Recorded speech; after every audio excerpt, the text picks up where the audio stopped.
शिव प्रसाद यादव ने अपना नामांकन दाखिल करने के बाद कार्यकर्ता सम्मेलन में सपा और भाजपा पर निशाना साधते हुए गंभीर आरोप लगाए। उन्होंने कहा कि सपा की सरकार में हल्ला बोल जैसे हालात रहे हैं, गरीबों की जमीनों पर कब्जा किया गया है, शाक्य समाज के मतदाताओं को और घोषी यादवों को सपा में कभी सम्मान नहीं दिया गया है। यादव ने कहा कि भाजपा सामंतवादी पार्टी है, उसमें दलित पिछड़ों को कोई सम्मान नहीं दिया जाता। इस बार भाजपा सपा का सफाया होना तय है। भारतीय जनता पार्टी के झूठ को जनता समझ चुकी है, इसलिए इस बार जनता बहुजन समाज पार्टी के प्रत्याशी को जिताने का मन बना चुकी है। उन्होंने यादव मतदाताओं पर अपना अधिकार जताते हुए कहा कि घोषी यादव बहुजन समाज पार्टी के साथ खड़े हैं, वो समाजवादी पार्टी की गुलामी करने को तैयार नहीं है। समाजवादी पार्टी की सरकार में होने वाली गुंडागर्दी से सब अच्छी तरीके से परिचित हैं। अब प्रदेश में और देश में भाजपा की सरकार है। भारतीय जनता पार्टी लोकतंत्र को कमजोर करना चाहती है। बाबा साहब भीमराव अम्बेडकर के द्वारा बनाए गए संविधान को भी कमजोर करने की कोशिश की जा रही है।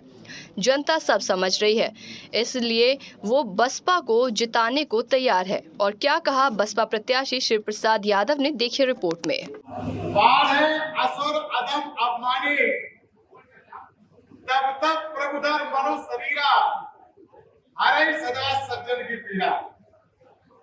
इस मैनपुरी में 40 वर्षों से अन्याय, अत्याचार और हल्ला बोल का बोलबाला था।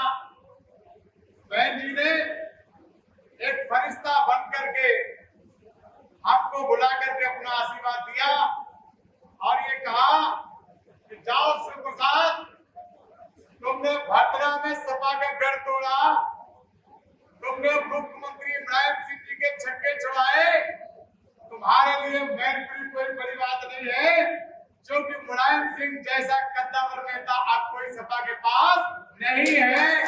तो जब मुलायम सिंह को छक्के छुड़ा सकते हो, तो आप मैनपुरी के भी जो सपा का गढ़ कहा जाता है, उसको भी जाकर के ध्वस्त करो। बहन जी का आशीर्वाद है।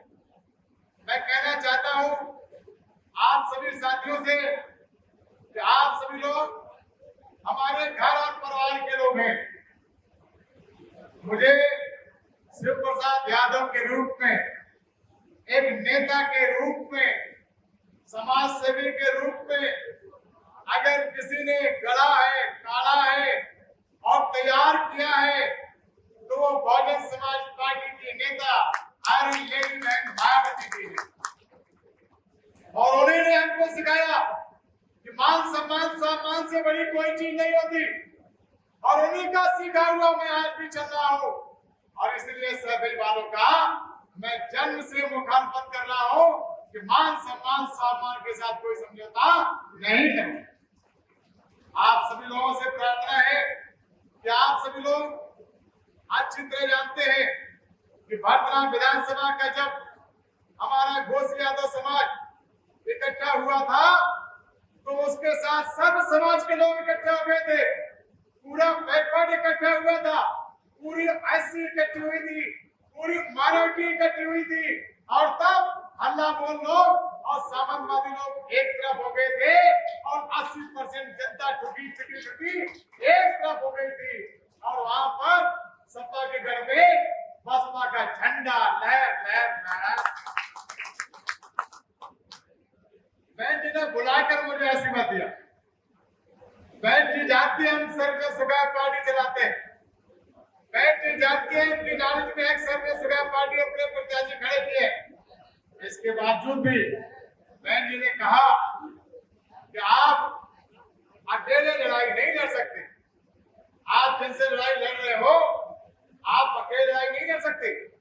और मैं यहाँ पर तब बहन जी ने कहा, मैं एक उदाहरण देना चाहूंगा कि बाली ने सुग्रीव को गदा मार कर, धोख पीट करके, पत्नी छीन करके, सुग्रीव का राजपाट छीनकर जंगल में भेज दिया। हमारा पूरा समाज जंगल में, और जंगल में जब कोई सहारा मिल जाए बाली के दिमाग को ठीक करने के लिए, तो वो सहारा ठीक रहेगा कि नहीं रहेगा? बोलो भाई, वो ठीक रहता है। पूरा समाज सैफई परिवार के द्वारा थूक करके, पीट करके, लौट करके, बर्बाद करके वनवास के रूप में जिंदगी जी रहा था। और ऐसे में बहन जी ने हमें बुलाकर अपना आशीर्वाद देकर और ये कहा कि शिव प्रसाद तुम अकेले नहीं हो, हम तुम्हारे साथ हैं, तुम लड़ाई लड़ो। निश्चित रूप से बहन जी का साथ लेकर विसर्जन सुखाए पार्टी और शिव प्रसाद यादव हल्ला बोल जनक सभी परिवार को ध्वस्त करने का काम करेगा। इस शिव प्रसाद शिक्षा जगत का आदमी है। हमारे दिमाग में कभी भी इंसानियत के अलावा कोई बात आती नहीं। सभी लोग एक है। बहन जी का मंत्र हमारी पार्टी में समाहित है, सर्वजन सुखाए पार्टी। सभी जन का कल्याण हो। किसी भी जात, किसी भी धर्म, किसी भी भाषा बोलने वाले व्यक्ति का, इस देश का नागरिक है, उसका कल्याण होना चाहिए, उसका भला होना चाहिए, उसके सुख के लिए काम करना चाहिए। बहन जी ने भी हमेशा अपनी 4-4 बार की सरकारों में यही काम किया है। मैं आप सब लोगों को आश्वस्त करना चाहूंगा कि आप सब लोगों ने हमें भरतना से विधायक बनाया। आप भरतना जाकर के देखिए। भरतना सर्व समाज के लोग अगर ये न कहें कि शिव प्रसाद यादव बहुत अच्छा आदमी है, तब आप मानना। आप सबकी नाते रिश्तेदारियां हैं। जहां कभी काम नहीं हुआ भरतना विधानसभा में 40 वर्षों में, जहां कभी काम नहीं हुआ वहां हमने चिन्हित करके उन गांव में काम करवाया। वो चाहे दलित समाज के गांव हो, चाहे साख समाज के गांव हो, और चाहे भोसले यादव समाज के गांव हो, चाहे मानवपुर गांव हो। मैं वादा करता हूँ मैनपुरी समाज के लोगों, मुझे मालूम है ये हल्ला बोल की सरकारें यहाँ बनती रही, हल्ला बोल के लोग यहाँ सांसद बनते रहे। निश्चित रूप से जो दलित समाज के गांव है, आज भी उनकी कच्ची सड़कें हैं, आज भी उनके कच्चे रास्ते हैं। आज जो सरकार चलाई हो दलित समाज के साथ सैफई परिवार ने विश्वासघात किया। तो आज हम सब लोग जितने भी ठुके पिटे लुटे शोषित उपेक्षित आगवंचित लोग हैं, आज सभी इस मंच पर इकट्ठे हैं। और तभी एक गाना याद आता है कि हमको भी गम ने मारा और तुमको भी गम ने मारा, हम सब मिलकर के इस सैफई परिवार को गम गाने को मार डाला।